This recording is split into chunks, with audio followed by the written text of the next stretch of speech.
आप अधिकतर देखेंगे कि जब कोई त्योहार का मौका होता है तो कोई आतंकवादी हमला करने की कोशिश पाकिस्तान प्रायोजित आतंकियों की तरफ से होती है, या फिर लाइन ऑफ कंट्रोल पर इस तरीके से वो लगातार बमबारी करते हैं। लेकिन भारतीय सेना के जवान कभी भी ऐसा नहीं है कि सजग नहीं है या फिर सतर्क नहीं है। भारतीय सेना के जवान हमेशा तैयार हैं, लाइन ऑफ कंट्रोल पर, ऐसी ही जगह पर जहां पूरी तरीके से स्थिति भारतीय सेना के नियंत्रण में है और पाकिस्तान बेकाबू हुए जा रहा है। वहां से हमारे संवाददाता अशरफ वानी ने यह रिपोर्ट आपके लिए तैयार की है, कुछ जवानों से भी बात की है और कुछ लाइव एक्शन भी आपके लिए।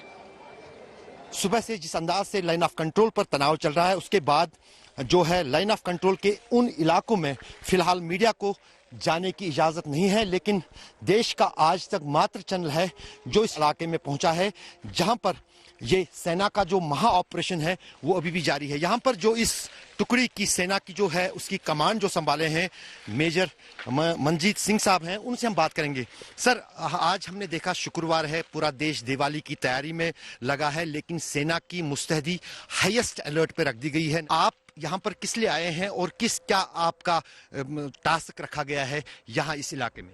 और जैसे कि आपने आज सुना ही होगा कि एलओसी के ऊपर काफ़ी फायरिंग हो रही है। अगर उस इलाके से कोई भी इन्फिल्ट्रेशन होता है और हरकत हमारे इलाके में भी होती है, तो हम उस हरकत को रोकने के लिए और उस कोई भी मूवमेंट होती है उसको न्यूट्रलाइज करने के लिए या टेररिस्ट को न्यूट्रलाइज करने के लिए हम इस इलाके में डोमिनेशन कर रहे हैं।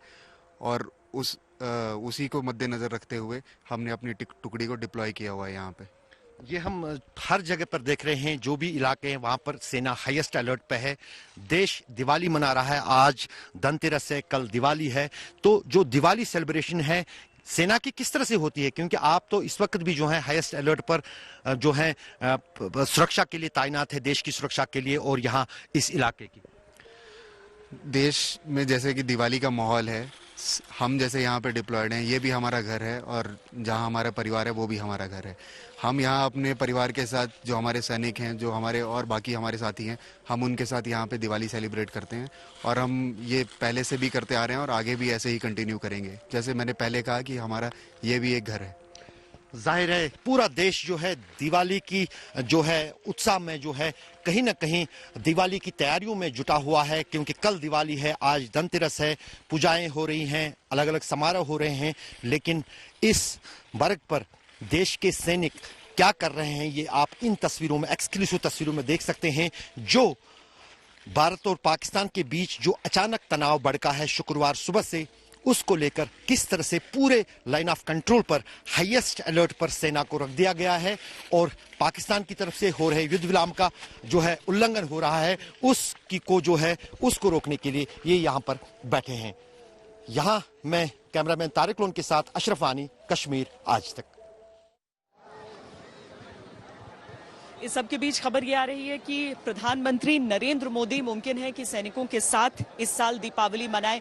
वैसे भी जब से नरेंद्र मोदी प्रधानमंत्री बने हैं तब से त्योहारों के मौके पर वो कोशिश करते हैं कि भारत के सैनिकों से, जो सिक्योरिटी फोर्सेस हैं हमारे अलग अलग, उनसे मुलाकात कर सकें। तो यहाँ पर भी हम आपको बता दें कि मुमकिन है कि वो जैसलमेर जाएं। लोंगेवाला की लड़ाई के बारे में आपने सुना होगा, 1971 में दिसंबर के महीने में वो लड़ी गई थी और किस तरीके से 120 सैनिक थे पंजाब रेजिमेंट के, जो पाकिस्तान के लगभग 3000 सैनिकों पर भारी पड़े थे। तो वहां उस पोस्ट पर जा सकते हैं पीएम, और साथ में उनके सीडीएस जनरल बिपिन रावत हो सकते हैं।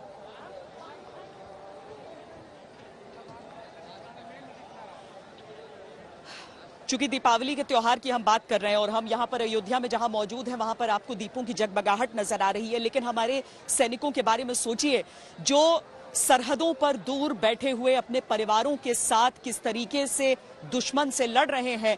हम आपको जम्मू कश्मीर के आरिसपुरा की एक तस्वीर दिखाते हैं और इस तस्वीर को देखकर यकीनन आपके मन में वो सम्मान का भाव बढ़ेगा।